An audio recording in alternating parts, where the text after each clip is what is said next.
stop me now, they won't stop me now, they won't stop me, no.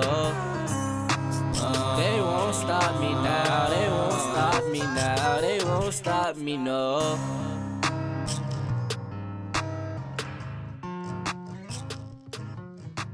Welcome back to We Are Mighty. What is We Are Mighty? Well, it's just a way for me to chronicle my grief journey and share with you, and hopefully share some nuggets that may help you with yours. Who is mighty? Well, my son Miles, who was taken from us way too soon back in 2023 as a result of gun violence at the tender age of 24. Mighty was his nickname since he was a little boy playing football, the littlest thing out there, but he was always strong and mighty. I'm your host, LaTanya Cross, aka Mighty's Mama. I'm so happy to have you. So how have the last 2 weeks been for you? It's been kind of crazy for me. It appears that the last episode reached a lot of people. I got a lot of feedback and so many people who felt like it was so helpful and it really helped them in their grief journey. Now remember, grief doesn't only mean losing someone due to death. You can grieve relationships. You can grieve material things.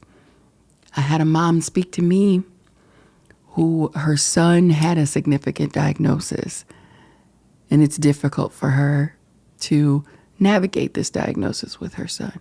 She's actually grieving what her son is going through with that diagnosis. He's still here. He's still alive. He's just not, who he used to be because of what he's going through. So she's grieving that diagnosis. And I hope she's watching again because she said that the last episode was very helpful to her. And I hope to continue helping her on her journey, as well as all of you. We're in this together. I've been saying this from the beginning, and I truly mean it. This podcast is therapeutic for me, but to know that it's helping others means so much. So let's just continue on this journey together. So there's a book that has been popular lately called the Let Them Theory. Now, the theory is not anything new. And a few years ago, I don't know if it was during COVID or right after, it popped up on social media and people were getting tattoos left and right, myself included. I've had my Let Them tattoo here since early 23, before I lost Miles. And I remember that the theory was basically, if people don't agree with you or if they have whatever opinion against you, let them. So when I realized that there was a book, I went ahead and downloaded the audiobook and I started listening to it since the last episode. And it surprised me because a lot of things that she was saying in the book aligned with some of the things I said in my last episode, such as you can't control anyone but yourself. You can't make anyone do anything that they don't want to do. So I actually stopped watching it before I recorded this week because I didn't want any of the book to spill over into what I was talking about this week, because I already had an idea of where I wanted to go with this week's episode. Now, I'm not saying any future ones won't have maybe references or, relate back to something that I read in the book. But today's was something that I've had on my heart for a while, based on some things that I'd seen on social media. And I just thought about if people looked at it from a different perspective, like I did with the movie Inside Out. So a lot of times you'll see things on social media, people who have situations or who are dealing with things with family members or friends that they expected them to do something and they didn't. And the expectation was based on what the original person did. They were going through and I was there for them and I would call them every day, but they wouldn't do the same for me. Or they were having trouble with a bill and I had the money, so I gave it to them or loaned it to them even, but they wouldn't do the same for me. So a lot of times you'll see people on social media who will say, you can't expect you out of other people. Basically, you can't expect them to do exactly what you would do. Why? Because they're not you. And that lines up with you can't make someone do what they don't want, or you can't control anyone but yourself. And that's true, right? I can't make you do for me, just like you can't make me do for you. I do it because that's what's on my heart. But I thought about the flip side of that. You always see, you can't expect you from others. You can't expect your friends to do what you would do. Don't expect you from them. But the thing that I don't like is keep that same energy. Whatever energy you giving, that's what we gonna get back. My energy is based on what you bring. So I say, not only can you not expect you from them, you can't expect them from you. What do I mean by that? That matching energy, that whatever you give me, that's what I'm going to give back to you. How can you do that? If that's not who you are and what you are, it's not going to be easy to match energy. It's not going to be easy to give them back what they're giving to you. You may be the person who, when someone's going through, when someone's grieving, that you'll call them every day to make sure they're okay. That you're texting, oh, I just wanted to check on you. Just want to see how it's going. And they may not be that person for you. They may not be able to call every day for whatever reason. They may not be able to text like you would. They may not be able to give the money that you would give them. But that doesn't mean change who you are because of how they are. Negative or positive. Why would you want to, especially in a negative situation, why would you want to lower your standards, lower your beliefs, lower your integrity because of someone else? If we know that we can't control what someone else does, why let them control us? And it can be difficult, especially when you're grieving. Because when you're grieving, you want people to be there for you. You want people to check on you, even though you don't know what you want them to say or you don't know what you want them to do. You still will feel a certain way if they don't do something. But you can't tell them what to do. You can't tell them how to do it because you're not them.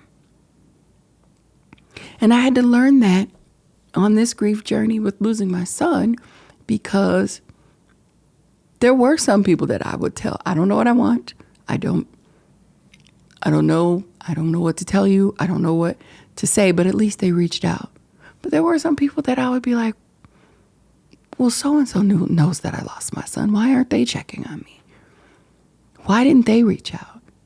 A lot of times people don't know what to say. And if you're one of those people who doesn't want to hear a bunch of cliches, I'm so sorry for your loss. I'm praying for you and the family. Not saying they're not, but when it's just a repetitive thing and you might get tired of hearing that, then maybe you don't want that person to reach out because that may be all they know to say. And some people know that that's like the cliche thing and get confused or get worried. Like, I don't want to say. So many people have said, I'm so sorry for your loss. So many people have said this to her. I don't want to say it again. And they may be just trying to figure out the right approach. We can't control that. One way that you know is when you see that person in person. The reaction lets you know that they care, lets you know that they feel for you, or that they're praying for you, or that they hope that you're doing well. Just hold on to that. You can't try to do a tit for tat. I absolutely hate that, because I feel like that's being fake on my part as well. If I know that I truly care about what someone's going through and I truly care about their feelings, I'm going to reach out. I'm going to ask whether they reached out to me in my time of need or not. Your actions do not dictate my actions. So yeah, I can't expect me out of you, but I can't expect you out of me. And I think if we embrace that, some things may be a little bit easier for us. How many times has something happened to you where you say, now they know I would not have done that to them. They might know that, but they're not you. It's unfortunate sometimes, the things that people will do, the steps that people will take, and we have to accept them because that's just their personality. Again, some people just don't know how to handle certain situations. And we have to extend grace,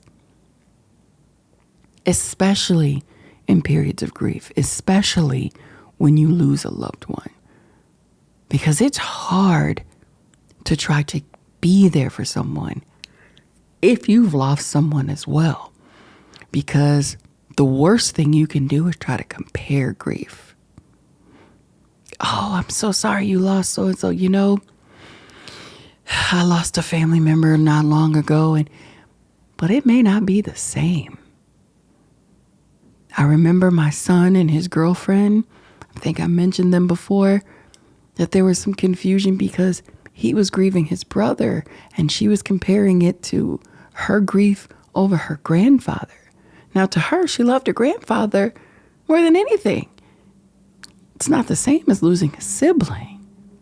So to try to compare it for a while was upsetting my son, and I had to let him know she's just finding what she can to relate to you. So don't be upset. I do feel that he should let her know, we're kind of comparing apples to oranges here. My brother and I had a different relationship than you and your grandfather. But don't come back and, be upset with her, because that's the only way she knows to relate to you. And that's our problem sometimes. We're so impulsive with, well, how could you say something like that? How could you think something like that? That's not the same. I would never say that to you. I would never do that to you. So don't. But extend grace. Allow them to try. Allow them to relate in the way that they know how, and it's okay to communicate.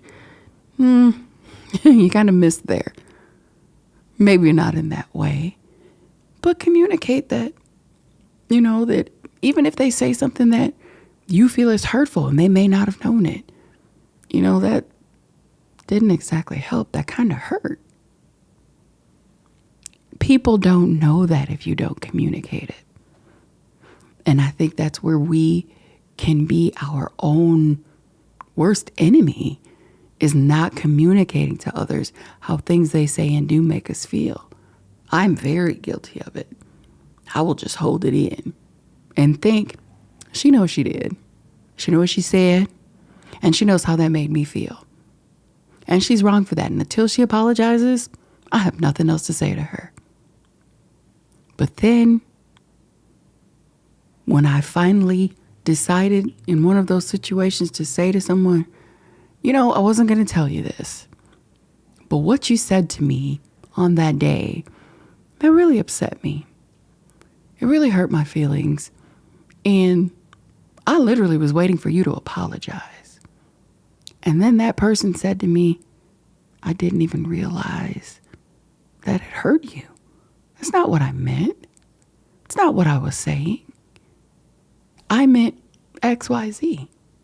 So now how do I feel that I've been angry with this person all this time? Haven't said anything to them. They don't even know it. You know, I had a first lady of a local church tell me one time, when you sit and you harbor anger or resentment towards another person, it's not affecting them, it's affecting you. Especially if you haven't communicated, because guess what? They are going on with their lives. They are happy.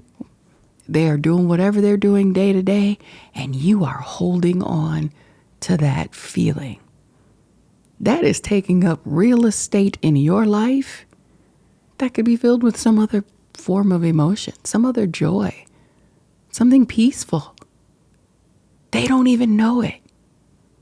You may see them walk by and they're smiling, and in your head, you just like, yeah, there they go, looking all happy. And they knew what they did to me, and they haven't the slightest clue. It's crazy how often that really happens, because I know that we think they have to think the same thing I do. So they have to know exactly what I know. When they said those words to me, or when they did that action to me, they knew what they were doing. And sometimes they do. I'm not saying it never happens. So there are times when it's intentional. And even with that, it's good to let them know how you feel, because then you're not expecting them from you. You're allowing yourself to communicate. You're releasing that anger. Even if they respond with, yeah, I know. Well, guess what? You've given it to them. Let them do what they will with it. And you go on with your life. That can even be a form of grief, especially if it's the end of a relationship and they've said something that hurt you and you're holding on to what they said. If they said, I'm done with you, and the things that they said hurt, let them be done. But also, let go of those words. If you know it's not you, it's not something you did wrong, or even if you did, and it was unintentional, or for whatever reason that relationship is gone, holding on to the harmful words that they said, holding on to the harmful thing that they did, continues the grief of that relationship. Maybe it's time to accept that it's done and move on. And sometimes with accepting in your mind that it's done, you may find that wasn't the case, that you needed to talk it out. Maybe you needed some time away from each other. And then when you run into each other again, you can work it out. It may be a full-on conversation, or if it was somebody that was a really close friend, you may just be able to say, hey, and they say, hey, and the conversations just flow again. You never know. But I think it's important to stay true to your identity, stay true to your values, no matter what they do. Now, I did speak to my aunt about what I wanted to talk about this week, and I told her the exact same thing of matching energy. That just ain't me. I'm going to be me, and I don't care how you are. I'm not going to stoop to that level. I'm not going to stoop to that pettiness. I'm going to stay true to who Tanya is. Now, who Tanya is may be petty in certain situations. And my aunt said, well, Niecy Pooh, I love you, but your TT gonna match energy. So, TT, I love you. You got to do what you got to do. But in my opinion, that may not be the best route. There are relationships that could have been mended with a simple conversation of, hey, do you know how this made me feel? To find out that there was a miscommunication. Now, in the grief of a loved one, most likely what it would be is someone not understanding what you're going through or not understanding the depths of how that grief is paining you. And I've had people say that to me. I have no idea what you're going through. I have no idea how you feel. But I'm here. I don't know what I would do if I was in that situation. So, there's people, well, you should be doing this. But you can't say that because you don't know what I'm going through. And again, I allow them to say their opinion. But I'm getting to the point now. And remember, we're at almost 2 years. But I'm getting to the point now where I'm comfortable with saying, yeah, I don't know if you understand how what you said made me feel or how what you did made me feel. Yes, I will let them, as the theory goes, but I'm also going to make sure they know.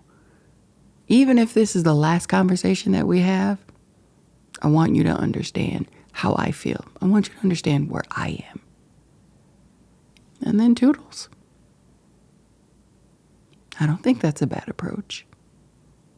But if you like my TT and you feel like you need to match energy, boo. Just be careful. Don't lose yourself in trying to match energy.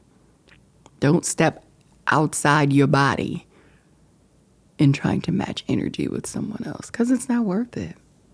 Because what happens a lot of times in those match energy situations, you feel bad about it afterwards.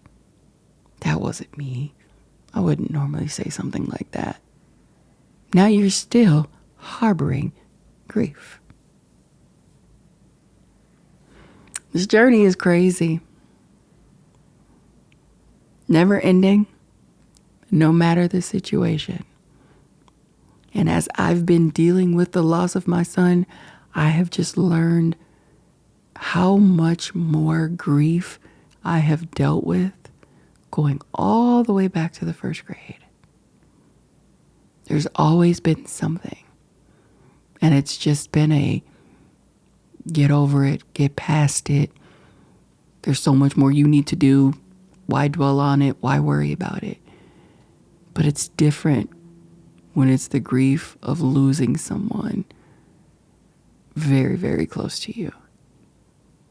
It's not as easy to just move forward or just let go of it and move on and get back to life. I am 1 year and 10 months since my son was killed. Still feels like it was yesterday. Still feels like we were just at the bowling alley having a family night. And I feel like it's going to always be that way. I'm just accepting it. And I'm trying to move forward. And I feel like what's helping me move forward is helping you move forward. So I hope something was said that reaches you, that helps you in your journey, that helps you to understand you've got this. You can move forward. Your life doesn't have to end with theirs. That's one of the hardest things. I said that before in an earlier episode, and don't die with them. Listen, I just got reincarnated with that last episode. I know that I tried to end my life, although walking amongst the living, when my son was taken. One day at a time. One prayer at a time. You will get past it. Correction, you will get through it. I don't know if we'll ever get completely past it. Just stay on your journey. Stay positive. And all you do, be true to yourself, be strong, and be mighty. We're here every other week, everywhere you listen to podcasts. You can watch us on YouTube and Spotify. Again, thank you to all my new listeners, new watchers, new audience. Stay with us. We're in this journey together. I'll see you next time. They won't stop me now, they won't stop me now, they won't stop me, no. They won't stop me now, they won't stop me now, they won't stop me, no.